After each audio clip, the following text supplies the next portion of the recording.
This is Philadelphia Eagles Now by Chat Sports. Chase Sr. here with you. And no matter where you are, how you're tuned in, I greatly appreciate all of you for making today's show a part of your day.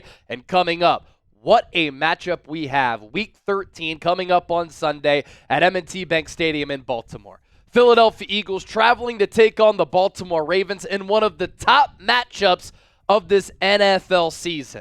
It's going down in Baltimore, and it'll be going down right here on Eagles Now for our watch party. More on that coming up here in just a moment. You take a look at the matchup and the odds.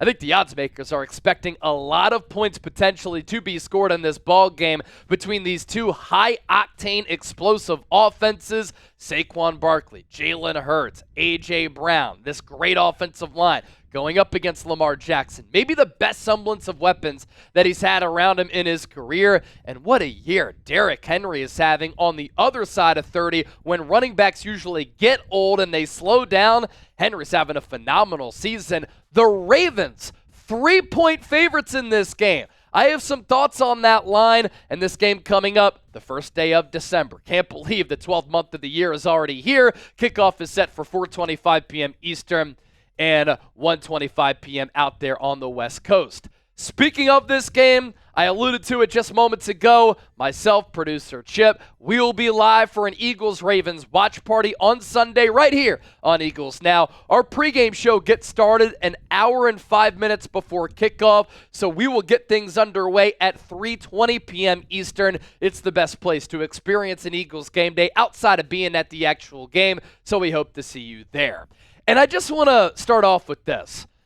This is a matchup that you dream of. This is a matchup that gets you really excited. And I'm excited about this partially because Philadelphia and Baltimore don't play all that much, but when the Phillies play at Camden Yards against the Orioles, it's always a great atmosphere because this is a regional matchup that we don't get to see enough, in my opinion. And so when the Eagles play the Ravens, it makes for a great atmosphere because you have Philadelphia and Baltimore, two cities that are very close geographically, whose teams don't often go up against one another. And this year it happens to be a great game and a great matchup and a potential Super Bowl 59 preview. And I do think that the Eagles are being disrespected a little bit with this betting line. Now, in the city of Philadelphia, we like being underdogs. The Birds here at +3. So they're getting 3 points on the road against Baltimore and the over-under at 51.5. So I do expect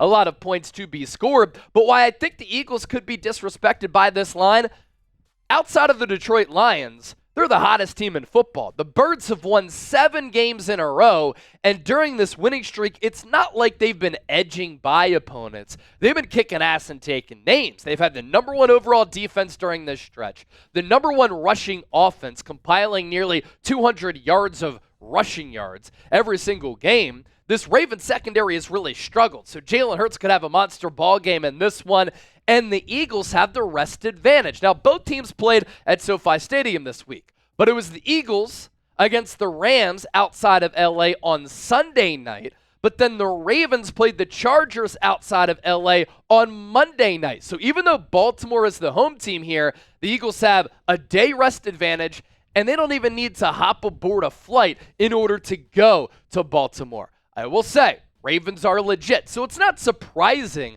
that they're favorites. Lamar Jackson, bona fide MVP candidate. He won MVP last year. He's playing better football this year. Derrick Henry has been the thunder to Lamar's lightning. And when the Ravens signed him this offseason, I loved the move. And I had predicted he's going to have 15, 20 touchdowns this year just because Baltimore knows how to utilize a player like that. Myself and Chip, with our prize pick selection, we took the more on Derrick Henry touchdowns, and he's already gone over that number. Lamar also has one of the best groupings of weapons around him that he's had in his career. It's helped to elevate his game. This Ravens team going into 2024 wasn't expected to have a very good offensive line, but their offensive line has outperformed their expectations, even though they do have 2 players who have been penalized some of the most among offensive linemen in the National Football League. This defense against the run is really good.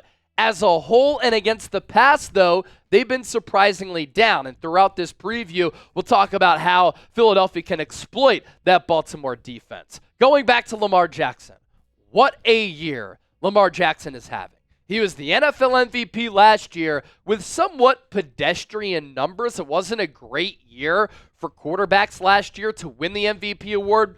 It's kind of the case this year, which is why Saquon Barkley has a realistic shot. This year, though, it's a different story. You take a gander at his numbers in 2023, he completed 67.2% of his passes, almost 3,700 yards, 8 yards per attempt, a QBR of 64.7, 29 total touchdowns to 7 interceptions. This year, the completion percentage is still really good. He's leading all quarterbacks in passing yards with more than 3,000, so he is set to overtake that number from a year ago. He's at 8.9 yards per attempt. He's number one among all quarterbacks in QBR, and he's already overtaken his total touchdown numbers from last year.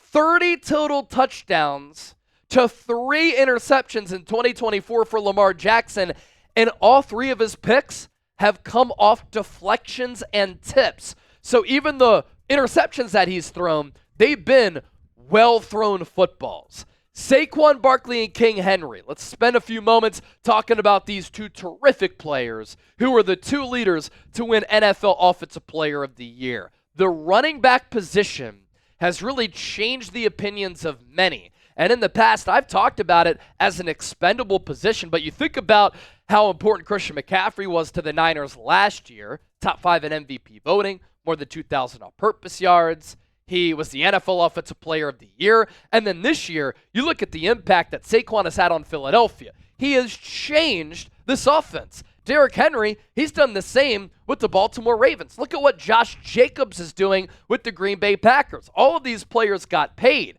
As for how King Henry and Saquon stack up against one another, they've really been neck and neck from the beginning of the season. Saquon has 2 more carries to lead all players in the NFL. He has more rushing yards, 1,392 to 1,325, so neck and neck there.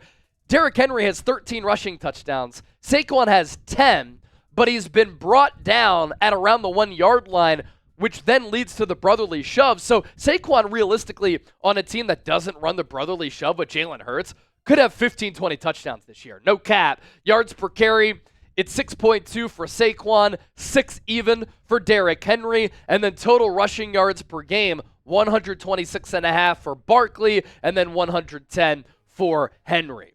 As for some notable Eagles injuries here, Devontae Smith was out last week against the Rams.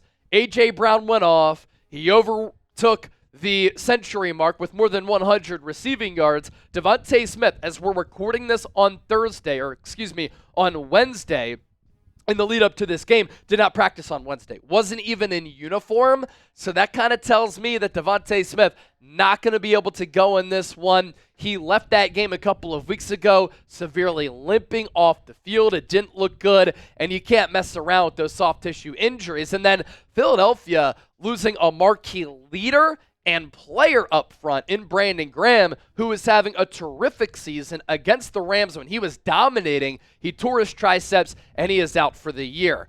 On the Ravens sideline, Roquan Smith, it's like the year of the hamstring. So many hamstring issues all across professional sports.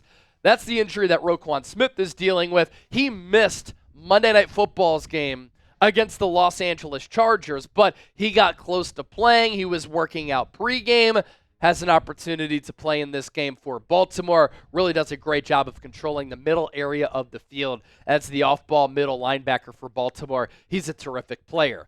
Both Philadelphia and Baltimore sitting in a very good position as far as their respective playoff pictures in the NFC and the AFC going into Week 13. The Eagles are 1 game behind the Detroit Lions for that number 1 seed and the vaunted home field advantage. Outside of that, you have the Seahawks in that 3 position, Atlanta Falcons in that 4 spot, and some really solid wildcard teams, headlined by the Minnesota Vikings at 9-2, the Green Bay Packers at 8-3. They're wildcard teams because the Lions are leading the NFC North, and then you have the Washington Commanders there in that final wildcard spot at 7-5. They've been reeling a little bit over the last couple of weeks, coming down to pretty much the football team that a lot of people had anticipated they were going to be prior to the season.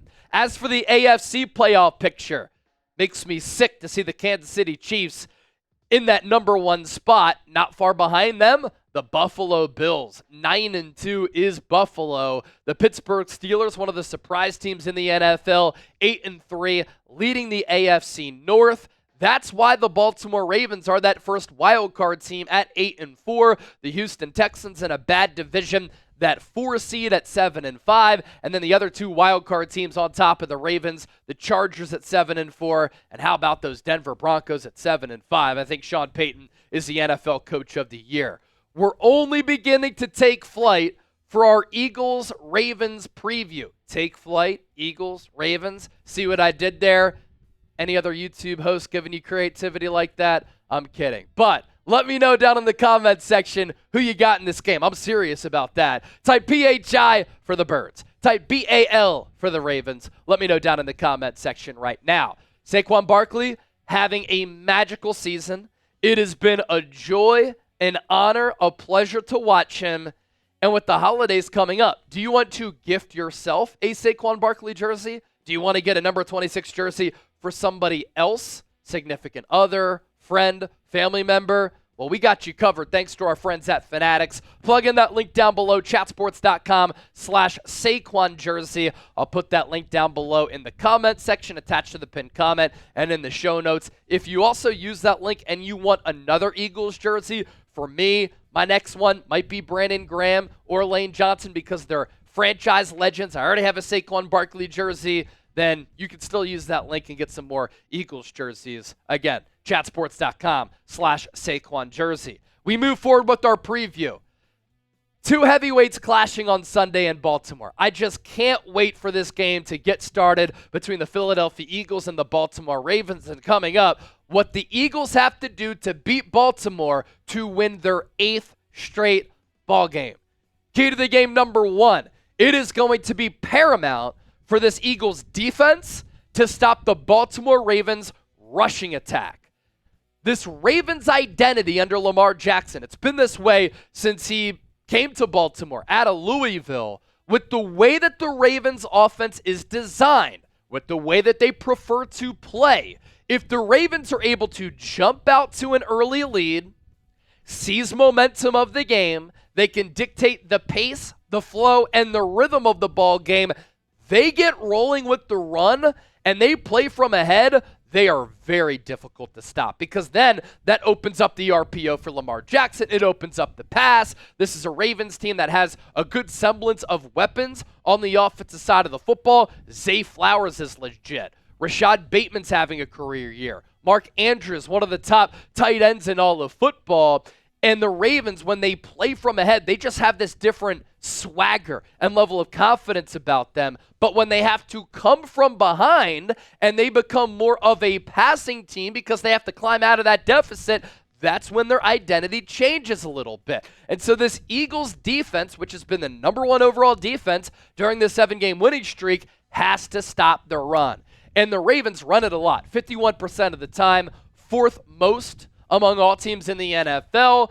They're averaging 5.8 yards per carry, led by Derrick Henry, who's rushing for 6 yards per tote. That's number 1 in the NFL. Their rushes per game, 31.3. That's 5th in the league. Rushing yards per game, 180.2. Number 2 in the NFL, behind Philadelphia. And their rushing touchdowns per game at 1.4. That is also top 5. And they're led, of course, by Lamar Jackson and Derrick Henry. You take a look at how his numbers stack up with Saquon Barkley, 2 players who are in the running for NFL Offensive Player of the Year. For Henry to be on the other side of 30 and doing this looks phenomenal. 221 carries, 2nd in the league in touches behind Saquon Barkley. More than 1,300 rushing yards, 13 touchdowns, 6 yards per carry, 110 yards. And, of course, it goes without saying, given the load that he is and how difficult he is to bring down, the Eagles are going to have to tackle well in this game as well. And then Lamar Jackson, with him running it, these are just his rushing numbers. He's averaging 5.8 yards per carry, 103 carries this year, 599 yards, and 3 touchdowns. Key to the game number 2, Vic Fangio against the aforementioned Lamar Jackson. Last December, Vic Fangio, when he was the defensive coordinator for the Miami Dolphins, went up against Lamar. That defense for the Dolphins did not have the level of talent that the Eagles have, and they were very banged up. But Fangio was schooled by Lamar. Now, the Eagles have the number 1 overall defense during the 7-game winning streak. They've been so sound at all 3 levels. Great defensive line play, great play at that linebacker spot, led by Zach Bond and Nakobe Dean, and they've been so good in that secondary, headlined by 2 rookies, and Quinyon Mitchell and Cooper DeJean. But last December, when Lamar went up against this Vic Fangio scheme, he carved him up. He was so efficient. 18 of 21 for 321 yards and 5 touchdowns. And here's what Fangio had to say about Lamar. Fair share of mobile quarterbacks that I've gone up against? Yes. Then there's Lamar Jackson. He's unlike anybody else. The only other player that's been like him in the last 50 years is Michael Vick. Wow, he's a tremendous player. Kudos to Ozzie Newsome and Eric DeCosta for picking him. 31 other teams that passed on him are kicking themselves. He's really improved over the years, dynamic with the ball, good passer. He makes their offense go. I mean, the pure definition of a great quarterback is there's no one way to play him, but if there was, everybody would do it. So you just have to mix up what you're doing, and along the way, they have a hell of a run game, both from the player's ability, offensive line, tight ends, runners, and the scheme of it with Lamar at the helm makes it a difficult task. There's a lot to prepare for and a lot to defend in this offense. So not only is Lamar Jackson very difficult to defend, he's also been insanely good against NFC teams. Throughout his career, Lamar sports a 23-1 career record against NFC opponents. Now, Nick Sirianni's team, since he took over in 2021, have been great on the road and excellent against AFC teams. So what will give in this game? Lamar Jackson the last 2 years, he won MVP in 2023, and his numbers were okay, not great by any means. This year, though, he leads the NFL in passing yards. He leads the NFL in QBR. He leads all quarterbacks in a lot of different metrics, and he's combined for 30 touchdowns to just 3 interceptions. Key to the game number 3, Philadelphia, and the backbone of this offense and the backbone of this 7-game winning streak on the offensive side of the football is them being a rushing football team. But Baltimore has a great rushing defense. So Philadelphia has to find success with their ground game. They've been able to do it since coming out of the bye, led by Saquon Barkley, who has already set a career best for rushing yards going into Week 13. It's been insane. Rush play percentage. The Eagles run the ball more than any team in the league.